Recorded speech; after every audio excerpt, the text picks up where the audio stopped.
Hey everybody, this is Jim at SP500chart.com using time-honored techniques to understand modern markets, featuring daily technical analysis videos of the S&P 500. It is April 11th, 2012, and we're going to look at the S&P chart. And before we get started, I just need to remind you once again that the website and this video are for educational purposes only. Nothing stated at the site or in the video is intended to be used as investment advice. I can draw lines on charts, but you and only you can draw your own conclusions from your own research and make investment decisions that are suitable for your personal financial situation. And I'll add once again to that, your personal emotional situation. I am not a licensed financial professional. I'm just a guy who draws lines on charts. So you might think, what do you mean a personal emotional situation? Well, what I mean by that is pretty simple.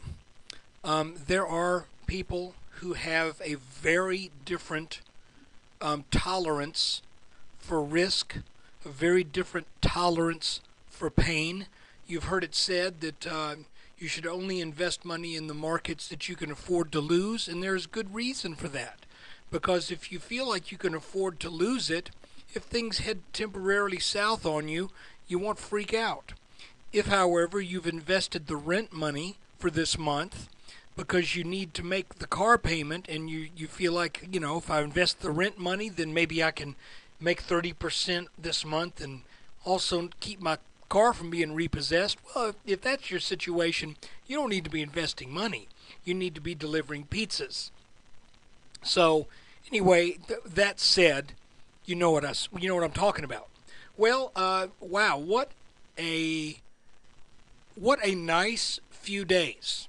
And I say that because we've been really sort of nailing the chart.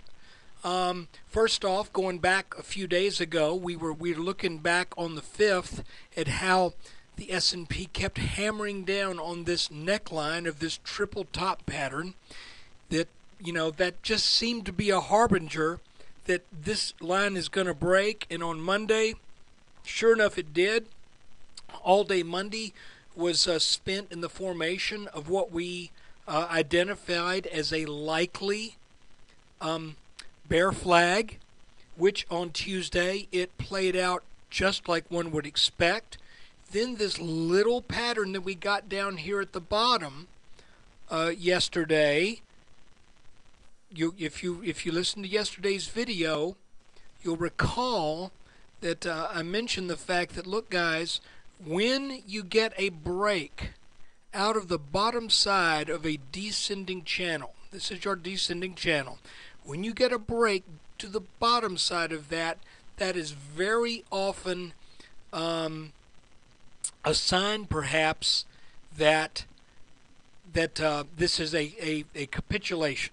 In other words, the bulls bailed out here, and I also mentioned that when you break the lower line of a descending channel, do not be surprised if the market jumps right back up into that channel and has no trouble whatsoever getting over that line. And today was proof of that, as the markets really gapped up back into the pattern. And now what do we have? Well, let's look at it on a 5-minute chart. Now we have a little pattern right here that has the shape of a bull flag. So what does that mean? Well, that means be on the watch out. It doesn't mean it's gonna happen, but it means I think there may be some buying pressure gonna challenge this line right here. Okay? Would not surprise me. Let's see what happens tomorrow and the next day. The reason I say that is this likely weeded out a lot of sellers out of the markets, and this gap up today is likely be viewed as a good buying opportunity. Maybe get this to slide back down just a little bit more, then watch for, if the shape of this pattern is any indication, a potential break out of this descending channel. And like I say, where the market closed today is a good thing because we're right at this line. If there is initial weakness tomorrow and we break this little bottom line here, then we could come back down and head back for another tag on this bottom line. But just to my eye, the way this is sloping down seems to be saying the market is happy to be here and no one is in a hurry to sell at this point in time. So that seems to be setting the stage for a break out of this descending channel.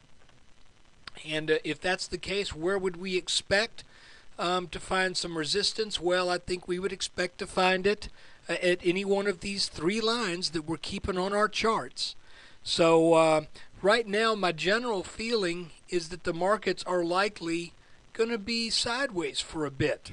Now, I do want to say we need to watch this line down here around 1350 as support if the markets surprise me and we head back down. Okay? That is a possibility. Until we break this line, it ain't broken. But just the general shape you can see here was the bear flag. We come down into, I don't want to call this a bull flag because it's not really happening at the right point in a chart. You would find a bull flag after a run up, but we've seen the opposite of this, where there's been a strong upwards move and then this little sideways move that has an upwards bias, and we've seen how that has set up a reversal. Now I think we see where this set up the downside reversal back to a rally, and again this shape right here seems to be telling me that the market is ready now to hop up and maybe get up and test the 1380s again. So that's the way it looks. And once again, I want to thank you if you're a subscriber to SP500chart.com. I want to say hello to our new subscribers, and a special thank you to those of you who have been with me since the beginning. I really do appreciate it. And tell your friends, hey, we could always use more. Look, take care. If you're not a subscriber, hop on over to SP500chart.com. It's pretty cheap. It's less than $20 a month. It's like $1, less than $1 a video. So think about it. Take care.